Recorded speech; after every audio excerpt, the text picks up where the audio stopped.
Hey, I'm Roben-Marie Smith, and in this quick video, I'm going to give you a flip through of what we're working on in the Robin's Nest membership community. Each month we have a project that we do, whether it's technique-based or project-based, and this project is called Patchwork Collage. We're going to be making a huge collage. We're going to be doing a little bit of tea bath dyeing and some other little things to it. And then we're going to cut it up and we're going to make some booklets, some hand-stitched booklets where we're going to actually do a little bit of slow stitching as well. So come along as I give you a peek inside what we're currently working on.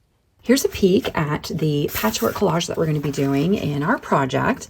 It involves our own art, pieces of our own art, doodles, book papers, assortment of different papers. And then we're going to simmer it in tea and do some other things to it. And then once it's completed, we're going to cut it down and make some pamphlet books. So here's an example of two of the ones we're making. And then I will be walking the members through slow stitching. This is called seed stitching.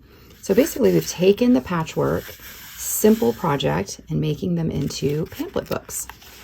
And then we'll be stitching some pages inside.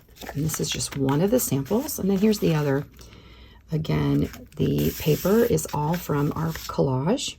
A few little embellishments added, pages sewn in. And then this one is a little bit different in that it has two pockets. There's a pocket here and a pocket here for tags or notes or any other little goodies you want to put into the pocket. So these are the two projects that we'll be doing inside the Robin's Nest.